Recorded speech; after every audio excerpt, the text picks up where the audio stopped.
a nation that is supposed to be the leader, a nation that is supposed to drive innovation, science, technology, and of course, economy of Africa, is presently a nation that is being mocked.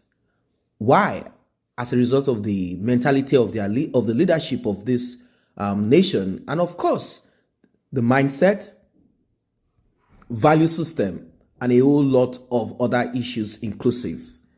Anyway, a group of concerned Nigerians in Canada, they have decided to brace the cold because it's winter over there in these countries, and they've decided to come out to protest.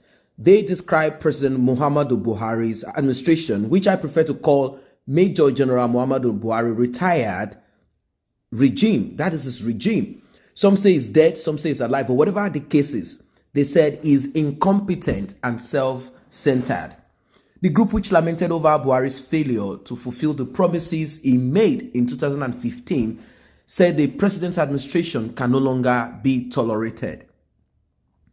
There was a certain time that they went for some United Nations conference and summit. That the summit is on climate change.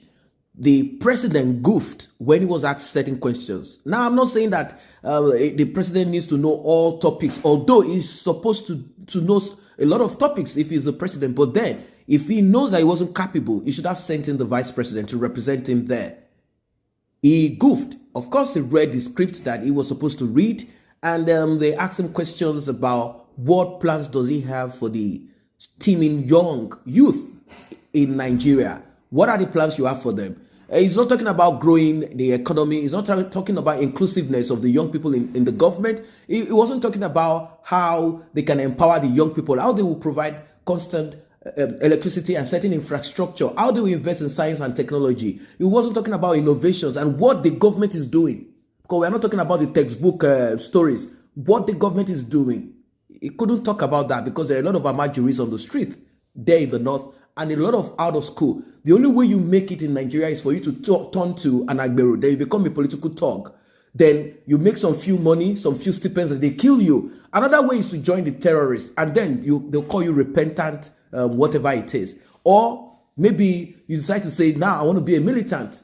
These are the ways that are open. They've not been able to kind of give certain incentives, to people that have stood their time, taken time to grow themselves in the right manner. It is either people like Oboile Shore that will be arrested, or Mazen Nnamdi Kanu that will have to escape for his life. Those are the kind of things that they want. If you want to fight the system, they call you and say, oh, I think you are hungry. Do you want to eat out of the national cake? Come join us so we destroy the lives of these people together. That's exactly what they told Omoyele Shore. Come join us. A lot of people have been told the same. They've embraced. The group lamented over Buhari's failure.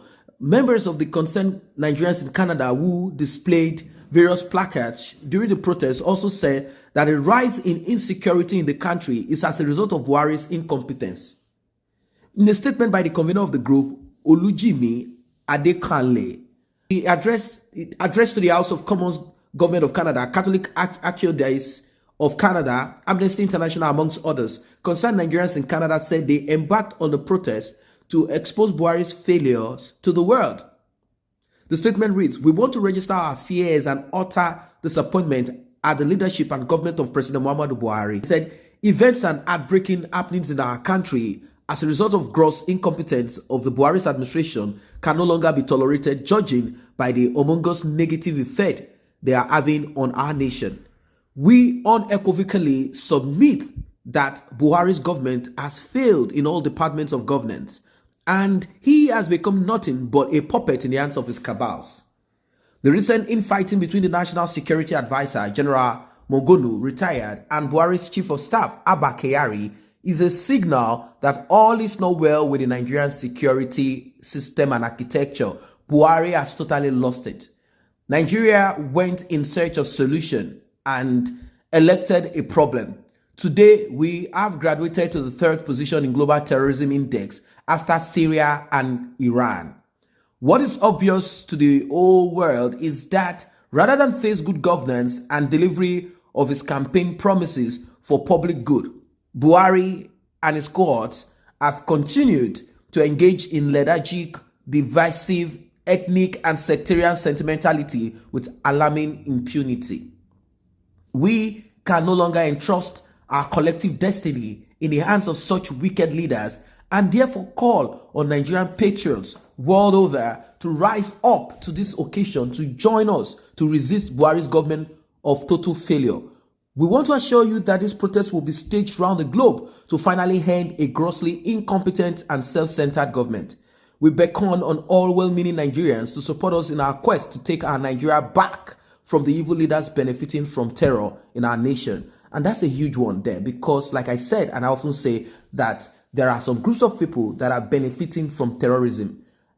And they themselves, they've exposed themselves several times. They say, oh, there is Boko Haram in my government. That is attributed to Goodluck Ebele Jonathan. And now they are, coming up with bills to sponsor and to support terrorism. Is it to assuage the terrorists? What are we talking about here? What has happened to the Amajuris on the street where they go to harvest? What about the people that have been displaced, internally displaced people? What about the families of people that Boko Haram have maimed? What about the Christians that Boko Haram have abducted and killed? What about the families of those people? Are they getting any form of support from the government? But this is a government of terrorists, a government that is pampering terrorists. Now, if you go to the northern part of Nigeria, even the governors and some of them, they are not safe. Apart from the ones that are the sponsors of terrorism and Boko Haram themselves. Look at Hausa bandits, Fulanis, and insecurity in the nation. Now, we are not going to blame Buhari alone. We are not going to blame him alone. We have to blame all the governors of the 36 states. Do you know why? I'll tell you. There is more money that is allocated to every governor. And the governor spends this money at his own discretion. It's called the security vote. This money goes into billions of naira. I don't care if some of them, I say, Goodluck Jonathan's administration is a government of militants. They are all failures and they should be done away with. That's just the point. So this is just Nigerians in Canada, and they've come out, breezing the code, and they decide to call a spade, rather than them sitting down to speak, not to speak truth to power. They are doing that, and they need to paint this out. It is better that everybody comes out to point out the injustice in the country, and also the sectarian, the religious bigotry, and a whole host of issues that are ongoing. Buhari claimed that he was going to come in to fight terrorism, and he also claimed that he was going to handle the issues of corruption, stealing, thievery. That is what he said he was going to come in. But what we see is a government administration that is interested in partisan kind of politics, and they are only interested not just in that alone. Is also a person that is interested in religion. That's why people say they want to Islamize Nigeria. This is a government that is selective. This is a government that is not putting in jail or trying certain groups of military general like himself. He's not trying certain groups of people from his own region. They've kept mute. And there are other people in the south too that are not being tried. It's time to make them know that there is no hiding place for them, that they will never find solace outside there abroad whenever they travel abroad, because that is where most of them hide the loot. That is where most of their children reside. It's time to alert everyone, the whole world. So whenever they move around, they come around, they will be put to shame.